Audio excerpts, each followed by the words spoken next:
4:3।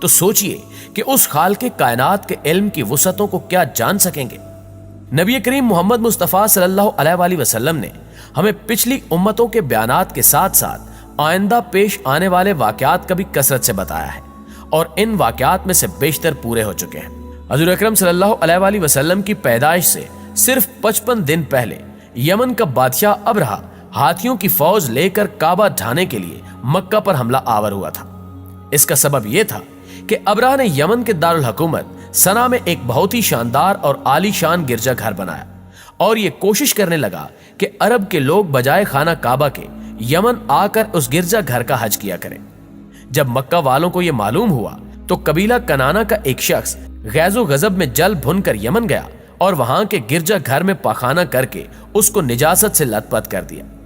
جب ابرہہ نے یہ واقعہ سنا تو وہ طیش میں آپے سے باہر ہو گیا اور خانہ کعبہ کو ڈھانے کے لیے ہاتھیوں کی فوج لے کر مکہ پر حملہ کر دیا، اور اس کی فوج کے اگلے دستے نے مکہ والوں کے تمام اونٹوں اور دوسرے مویشیوں کو چھین لیا۔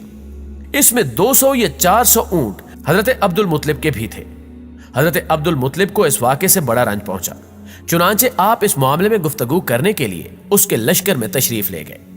جب ابرہہ کو معلوم ہوا کہ قریش کا سردار اس سے ملاقات کرنے کے لیے آیا ہے تو اس نے آپ کو اپنے خیمے میں بلایا، اور جب حضرت عبد المطلب کو دیکھا کہ ایک بلند قامت، روبدار اور نہایت ہی حسین و جمیل آدمی ہے جن کی پیشانی پر نور نبوت کا جاہ و جلال چمک رہا ہے، تو صورت دیکھتے ہی ابرہہ مروب ہو گیا اور بے اختیار تخت شاہی سے اتر کر آپ کی تعظیم و تکریم کے لیے کھڑا ہو گیا اور اپنے برابر بٹھا کر آنے کی وجہ دریافت کی۔ حضرت عبد المطلب نے جواب دیا کہ ہمارے اونٹ اور بکریاں وغیرہ جو آپ کے لشکر کے سپاہی ہانک لائے ہیں، آپ ان سب مویشیوں کو ہمارے سپرد کر دیجیے۔ یہ سن کر ابرہہ نے کہا کہ اے سردار قریش، میں تو یہ سمجھتا تھا کہ آپ بہت ہی حوصلے مند اور شاندار آدمی ہیں، مگر آپ نے مجھ سے اپنے اونٹوں کا سوال کر کے میری نظروں میں اپنا وقار کم کر دیا ہے۔ اونٹ اور بکریوں کی حقیقت ہی کیا ہے؟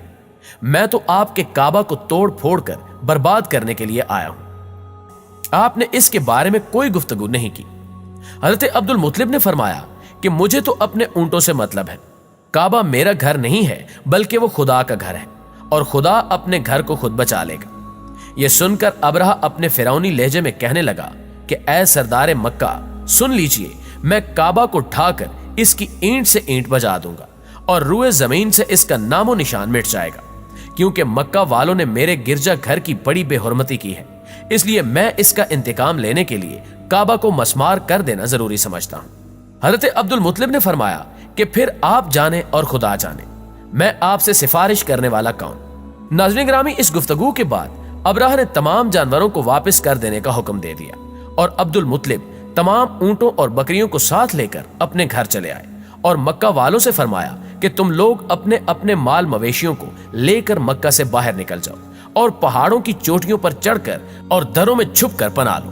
مکہ والوں سے یہ کہہ کر پھر خود اپنے خاندان کے چند آدمیوں کو ساتھ لے کر خانہ کعبہ میں گئے اور دروازے کا حلقہ پکڑ کر انتہائی بے قراری اور گریہ وزاری کے ساتھ اس طرح دعا مانگنے لگے کہ اے اللہ، بے شک ہر شخص اپنے گھر کی حفاظت کرتا ہے، لہٰذا تو بھی اپنے گھر کی حفاظت فرما اور صلیب والوں اور صلیب کے پجاریوں کے مقابلے میں اپنے اطاعتشاروں کی مدد فرما۔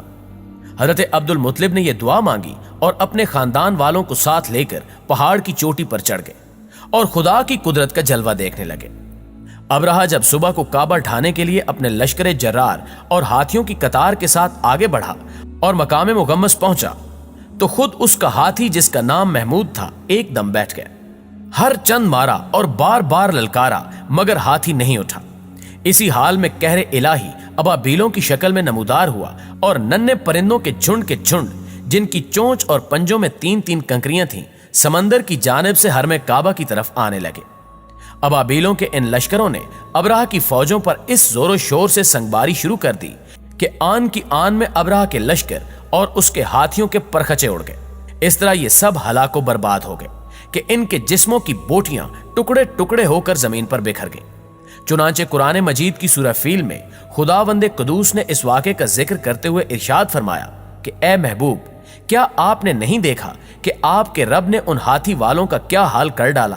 کیا ان کے داؤں کو تباہی میں نہ ڈالا اور ان پر پرندوں کی ٹکڑیاں بھیجی؟ تاکہ انہیں کنکر کے پتھروں سے مارے تو انہیں چبائے ہوئے بھس جیسا بنا ڈالا۔ معزز دوستو، اس واقعے کے بعد لوگ اس قدر خوف میں مبتلا ہو گئے کہ کوئی شخص بھی بری نظر سے کعبے کی طرف دیکھنے سے بھی کتراتا تھا۔ بے شک اللہ اپنے گھر کی حفاظت کرنے والا ہے، اور یقیناً قرب قیامت کے نزدیک کعبہ پر حملہ کرنے والا حبشی اپنا دردناک انجام پائے گا، کیونکہ اللہ بہتر انصاف کرنے والا ہے۔